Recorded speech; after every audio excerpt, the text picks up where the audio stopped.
ఇప్పుడు ఆంధ్ర తెలంగాణ కలుస్తున్నప్పుడే మాదిగలకు బాగుంది, ఇప్పుడు బాగాలేదు అంటారు అయితే. బాగాలేదు. ఎందుకు అట్లా ఈ 10-12 మీరే ఏళ్ళు చెప్పరాదు, మీరు చెప్పరాదు. మా ఎమ్మెల్యేలు ఎంతమంది లెక్కేసి చెప్పు. ఉమ్, మా ఎంపీలు అయితే ఒక్కరు లేడు. నువ్వు చూసినావుగా, నేనే నిరాహార దీక్ష చేసిన ఇక్కడ. అవును, అవును. ఒక ఎన్టీ రామారావు గారు ఉన్నప్పుడే మాదిగలకు కానీ బీసీలకు కానీ ఉమ్, ఆయన నోరారా చెప్పేది, ఆ విధంగానే సహాయం చేసేది.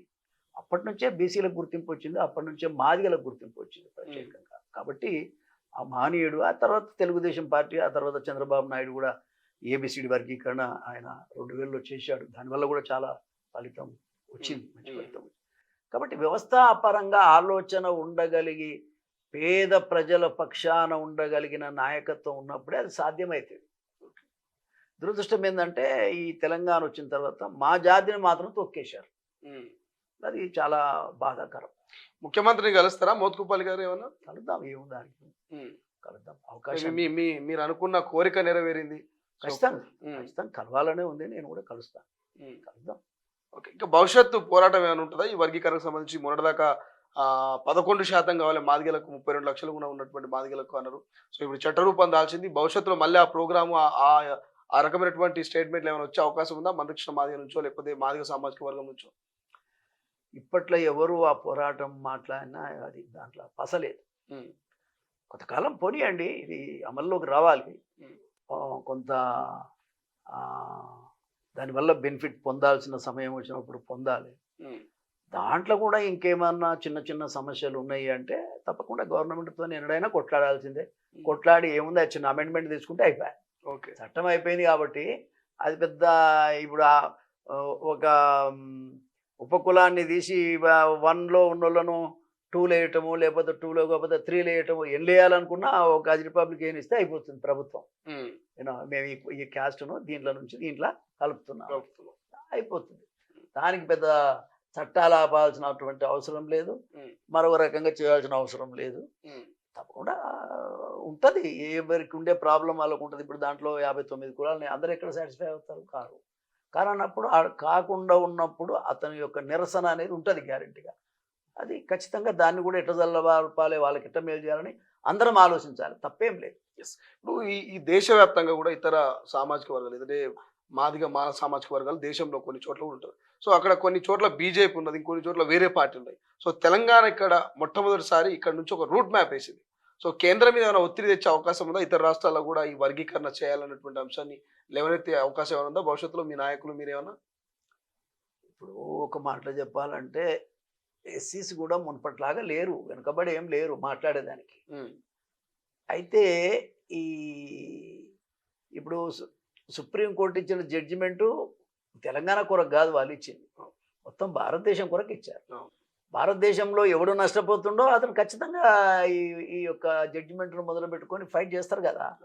ఖచ్చితంగా అది అమల్లోకి వచ్చేటువంటి అవకాశాలు ఉంటాయి. కాకపోతే అక్కడ వాళ్ళు స్పందించిన తీరును బట్టి నిర్ణయాలు జరుగుతాయి ఎక్కడైనా సరే. భారతదేశం మొత్తానికి సంబంధించిన ఇష్యూ అది. సో ఫైనల్గా ఏం చెప్తారు సార్ రాష్ట్ర ప్రభుత్వానికి కానీ మాదిగ మాల సామాజిక వర్గాలకు కానీ ఈ వర్గీకరణ మీద మీరేం చెప్తారు? నేనేమంటా అంటే, వాస్తవంగా చెప్పాలంటే ఇది మండుతున్న కుంపటిగా ఉండే, అది ఆరని అగ్నిలాగా ఉండేది. అది 30 సంవత్సరాల నుంచి, 70 సంవత్సరాల నుంచి ఉంది. ఉద్యమం స్పీడప్ అయింది 30 సంవత్సరాల నుంచి అనొచ్చు, కానీ ఆలోచన విధానం అయితే బాధపడేది 70 సంవత్సరాల నుంచి ఉంది. కానీ ఇలా అది పరిష్కారం అనేటువంటిది, ఇప్పుడు ఈ వర్గీకరణ ఇంత మాత్రాన జాతి మొత్తం ఏం బతకదు కదా. జాతి మొత్తం ఏమి దానివల్ల అందరూ బతికే అవకాశం ఉండదు కదా. చదువుకున్నోడికి ఉద్యోగం వస్తుంది, అది కూడా చదువుకున్నోళ్ళు 100 మంది చదువుకుంటే ఏ 2కో 3కో వస్తుంది. అంత మాత్రాన జాతి మొత్తం ఏం బతకదు. కానీ జాతి మొత్తాన్ని రాజ్యాంగబద్ధంగా పొందాల్సిన హక్కును పొందలేకపోయామనే ఒక బాధ నుంచి విముక్తి కలిగింది. ఓకే, దాన్ని మరి రేవంత్ రెడ్డి గారు ఒక అవకాశంగా తీసుకోవటం, తను ఎటువంటి కష్టమైనా తను ముందుకొచ్చి అది సాల్వ్ చేయటం. వాస్తవంగా నాకు 70 సంవత్సరాలు వచ్చింది, నా మనసు అంతా గాయపడినట్టుగా ఉండేది. నేను మాలోళ్ళ గురించి కొట్లాడినా, మాదిగోళ్ళ గురించి కొట్లాడినా, నా దగ్గర ఆ రకమైన ఫీలింగే లేదు. ఏ తమ్ముడు వచ్చినా, ఏ అన్న వచ్చినా కలిసి పని చేసిన నేను. కానీ అసలు ఇది రాజ్యాంగబద్ధంగా, అరే అన్నం ఒక పాత్రలో అన్నం ఉన్నది, అది మనిషింత తిందామనే అభిప్రాయం ఈ జాతికి లేకపోవటం బాధ. ఓకే, ఇప్పుడు క్రీమీ లేయర్ కూడా వద్దనేది మా ఊళ్ళే. ఇప్పుడు అర్థమైందా? తినేవాడు. ఇప్పుడు అగ్రకులపోడు మాత్రం మన మాట ఎందుకు వినాలి మరి రేపటి నుంచి? అవును. మాట మనకే ఓపిక లేదు, మనమే ఈక్వాలిటీని ఇష్టపడతలేకపోతే బయటోడు ఎందుకు ఇష్టపడతాడు చెప్పండి? ఉమ్. కాబట్టి ఇప్పటితోని ఈ ఈ ఈ పరిష్కారం అయిపోయినట్టే. దీనికి ఇంకా మళ్ళా ఎవరు ఆలోచించొద్దు. ఉమ్. మాదిగ తమ్ముళ్ళకు కానీ అన్నలకు కానీ ఉమ్. ఎవరు కూడా ఈ విషయంలో ఇంకొక కార్యక్రమం ఏది చేయాలన్నా ఉమ్. దయచేసి ఎవరు దాన్ని పట్టించుకోవద్దు. ఏ నాయకుని మాట వినొద్దు. ఇప్పటికే చాలా మంది మీద కేసులు అయినాయి. ఆ కేసులన్నీ కూడా ప్రభుత్వంతో చెప్పి అవన్నీ తీసేపియాలనేది ఒక అభిప్రాయం నాకుంది. వాళ్ళందరినీ కూడా ఎవరెవరైతే ఈ ఉద్యమంలో నష్టపోయారో వాళ్ళందరిది కూడా ఒక మీటింగ్ పెట్టాలనే అభిప్రాయం కూడా నాకుంది. ఉమ్. ఈ కేసులు ఎవరెవరైతే పోలీస్ స్టేషన్లో కేసులు ఉన్నాయో, కేసులు అయినాయో, జైల్లోకి పోయినరో వీళ్ళందరినీ కూడా ఉమ్. ఏదో రకంగా ప్రభుత్వ పరంగా ఆదుకుంటే మంచిదనేటువంటిది కూడా ఈ సందర్భంగా తెలియజేస్తా ఉన్నా. ముఖ్యమంత్రి గారు ఆ రకంగా ముందుకొచ్చి సహాయం చేయాలని కూడా నేను ఉమ్. విజ్ఞప్తి చేస్తా ఉన్నా. ఉమ్. అదేవిధంగా ఎవరైతే ఉమ్. ఆ ఆ, ఏది మన ఆ, నలుగురు బిడ్డలు నిన్న కాల్చుకొని చచ్చిపోయినరో, ఆ చనిపోయినటువంటి ఆ బిడ్డల తల్లిదండ్రులు వాళ్ళ కుటుంబాలని కుప్పగొలిపోయినాయి. వాళ్ళ రక్తం ధారపోసి ఉమ్. మనకు ఇక్కడ అన్నం పెడుతున్నారు ఇవాళ మాదిగలకి. వాళ్ళు పెట్టిన భిక్ష, ఉమ్.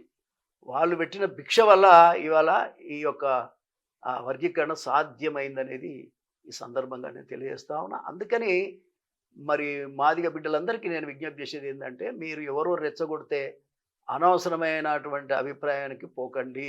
కానీ ఈ మందకృష్ణ మాదిగ దప్పుల కార్యక్రమం కానీ ఇంకొకటి కానీ మీరు చెయ్యకండి. ఉమ్.